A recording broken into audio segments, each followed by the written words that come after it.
BIL. Apa Bu? BIL. Dibaca apa itu? Bil. Supaya ibu tidak lupa nanti boleh diingat-ingat. Bil. Yang pertama, ibu-ibu sekalian, dalam hidup ini bandingkan ibadah kita dengan orang yang lebih rajin ibadah. Seperti itu. Kalau urusan kebaikan, kita harus berlomba-lomba dalam kebaikan. Begitu. Kalau kita lihat itu ibu itu luar biasa kan? Dia dengan suami kok sopan, dengan anak kok sabar. Tiap hari saya lihat kok dia selalu sedekah. Tiap hari kok saya lihat kok dia ke masjid. Dia orangnya kok murah senyum. Dia kok suka membantu orang. Jadi itu kalau urusan kebaikan kita harus berlomba-lomba. Saya juga harus bisa. Begitu. Jadi urusan kebaikan kita harus melihat ke atas. Namun kebalikannya, kalau urusan dunia, bandingkan hidup kita dengan orang yang lebih di bawah. Jadi kalau untuk urusan dunia, lihatlah yang di bawah kita, gitu. Supaya hidup kita itu senang loh Bu, syukur. Orang kalau bersyukur terus, dia meninggalnya nanti husnul khotimah. Tapi kalau orang yang mengeluh terus dalam hidup, membandingkan orang terus, dia meninggal nanti tersiksa. Jadi orang yang tidak pernah bersyukur itu dia selalu syirik sama orang. Begitu. Jadi jangan seperti itu ibu-ibu sekalian, ya. Kalau ingin kita hidup kita mulia, hidup kita husnul khotimah meninggal, selalu bersyukur. Selalu bersyukur. Ya. Kalau untuk urusan dunia, kita lihat lebih banyak orang yang susah dibandingkan kita. Jadi bilang sama suami, sama anak-anak kita bersyukur, alhamdulillah. Biarpun kita punya rumah gubuk seperti ini, kita bersyukur. Banyak orang yang tidak punya rumah, banyak orang yang jadi gelandangan, banyak orang yang jadi pengemis. Begitu kita bersyukur masih bisa makan. Jadi untuk urusan dunia seperti itu. Lihatlah yang di bawah. Bersyukur terus Bu. Sebab hadirin sekalian, orang yang bersyukur itu adalah orang yang selalu mengingat-ingat kebaikan. Syukur ini babnya panjang Bu. Jadi kalau istri yang pandai bersyukur itu istri yang pandai melihat kebaikan, mengingat-ingat kebaikan. Itu orang yang pandai bersyukur itu seperti itu. Jadi ketika kita dengan suami, tolong ingat-ingat terus kebaikannya. Ya Allah, suami saya ini biarpun dia tidak ganteng, ya Allah, begitu. Tapi dia ini pekerja keras, dia ini bertanggung jawab, dia ini betul-betul membantu, luar biasa keringatnya. Ingat-ingat terus kebaikan. Kalau orang ingat-ingat keburukannya nanti mau tidak pandai bersyukur itu. Begitupun suami juga begitu. Ingat-ingat terus kebaikan istri. Jadi yang buruk-buruk itu kita perkecil supaya kita selalu bersyukur. Dan orang yang bersyukur itu luar biasa. Hidupnya selalu ridho Bu, selalu ridho, selalu ikhlas. Menerima apapun takdir Allah. Itu kenapa ada satu doa yang sering kita baca, raditu billahi robba wa bil islami dina wa bi muhammadin nabiyya wa rasulah. Nabi Muhammad sampai berjanji begini, siapa yang membaca doa ini, kalau di pagi hari dia baca 3 kali, siangnya dia meninggal husnul khotimah. Yang penting betul-betul dihayati. Kalau siang hari dia baca 3 kali, sorenya dia meninggal husnul khotimah. Dia hayati betul-betul. Raditu billah, raditu ridho. Ya Allah, saya ridho. Saya senang apapun pemberianmu ya Allah. Jadi ibu-ibu sekalian, kalau kita sering baca itu inna lillahi wa inna ilaihi rajiun, itu kan artinya kan kita semua ini kan tidak punya apa-apa. Memang sejatinya kita punya sertifikat, punya rumah, punya kendaraan. Ini semua kan nanti akan kita tinggalkan. Semua kan titipan Allah.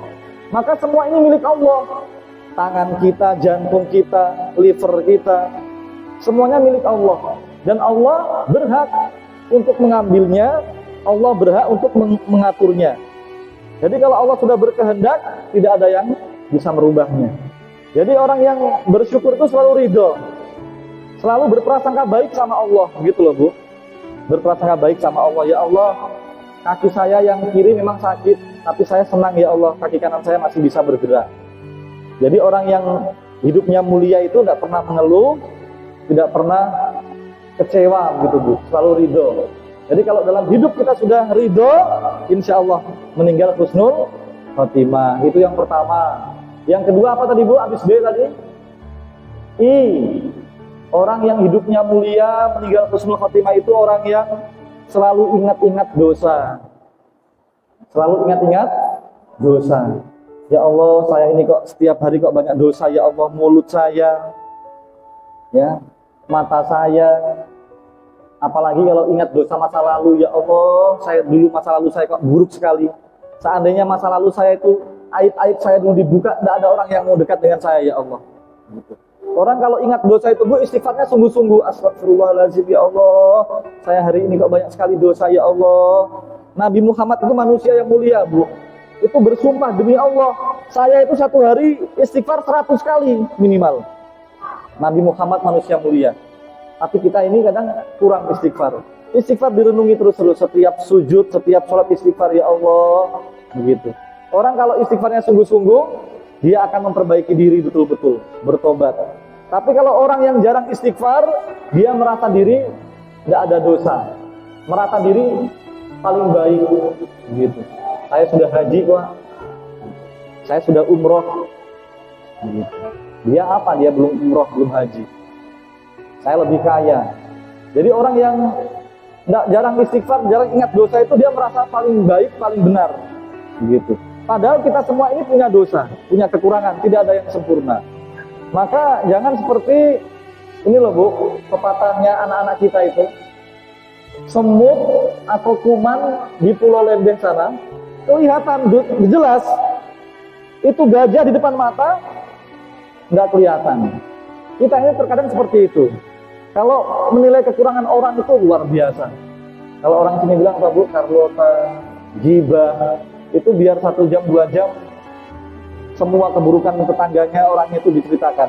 Dia tidak sadar dirinya sendiri itu banyak kekurangan, banyak dosa. Maka hati-hati dalam hidup, hati-hati. Kita banyak istighfar kepada Allah Subhanahu wa Ta'ala. Ada 2 ayat yang sering kita baca itu loh Bu. Famay ya'mal mithqala dzarratin khairan yarah wa may ya'mal mithqala dzarratin syarran yarah. Jadi kalau kita berbuat kebaikan sekecil apapun, itu nanti akan dibalas oleh Allah. Ini tolong dibuat prinsip ya. Jadi kebaikan itu apa ya? Yang sekecil apapun, kita baru bilang Allah saja, itu sudah dihitung kebaikan. Belum bilang Allahu Akbar, belum bilang Subhanallah. Kita jalan di atas motor, lihat ada opak-opak umur 65 tahun, kasihan dia dorong gerobak sampah. Dalam hati kita berdoa, ya Allah kasihan opak tadi, ya Allah tolong berikan kesehatan umur panjang. Itu namanya kebaikan. Itu nanti akan dibalas oleh Allah. Dan kebalikannya, keburukan sekecil apapun itu nanti akan ada balasannya. Ya, kalau kita bicara saja menyakiti orang, itu hati-hati begitu. Karena kalau dosa kita kepada Allah, hablum minallah itu kalau kita istighfar betul-betul, Allah akan ampuni. Tapi kalau hablum minannas dengan sesama teman, sesama saudara, kalau belum dimaafkan, itu urusannya panjang Bu. Di sebuah riwayat diceritakan, cuma gara-gara dia tidak minta izin. Jadi dia cuma ambil itu tusuk gigi, ada bulu, ada pagarnya orang. Dia potong sedikit itu bulunya tadi, dia buat tusuk gigi. Itu dikubur itu dia panjang urusannya, karena tidak minta izin sama orang. Jadi hati-hati dalam hidup. Sekecil apapun akan ada balasannya. Banyak-banyak istighfar ya. Yang terakhir, apa yang terakhir tadi? L. Lupakan semua kebaikan yang kita kerjakan. Ya, lupakan. Mulai sekarang, kalau kita sudah berbuat baik, sudah beribadah, tidak usah pamer, tidak usah sombong, tidak usah bilang-bilang ke orang. Biarpun orang nggak bilang, orang sudah tahu. Ya, kalau orang sudah bilang, saya sudah, kalau ada sifat sombong, ria sedikit pun, ya, sekecil apapun, itu nanti bisa hilang pahala kita. Gitu. Jadi kalau orang sudah berbuat baik, sudah lupakan, tidak usah diingat-ingat.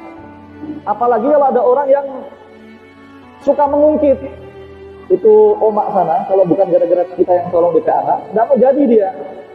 Oh, hangus Bu, hangus dia. Kebaikannya segunung langsung hilang. Gitu.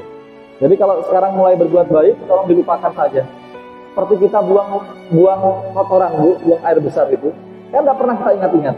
Lupakan, gitu. Supaya tidak ada itu sifat riya pamer sombong, apalagi menyakiti orang. Jadi ada 3 tadi, BIL. Mulai sekarang ayo banyak bersyukur. Untuk urusan dunia lihat ke bawah. Untuk urusan ibadah mari kita terus ditingkatkan gitu, berlomba-lomba. Yang kedua apa tadi Bu? Selalu ingat dosa, banyak-banyak istighfar. Kita ini banyak dosa, bukan orang yang suci. Baru yang ketiga, kalau sudah berbuat baik itu lupakan. Sebab Bu, orang berbuat dosa itu sudah pasti dihitung dosa. Tapi orang berbuat kebaikan itu syaratnya banyak. Harus ikhlas, tidak boleh pamer, tidak boleh sombong. Begitu. Syaratnya banyak orang berbuat kebaikan itu. Kalau tidak ikhlas, pamer, atau lagi mengungkit, sudah batal semua itu pahalanya. Mudah-mudahan ini sedikit yang bisa saya sampaikan. Mohon maaf ya. Insya Allah bermanfaat untuk kita semua. Sekali lagi, insya Allah ibu-ibu diberikan kesehatan, umur panjang.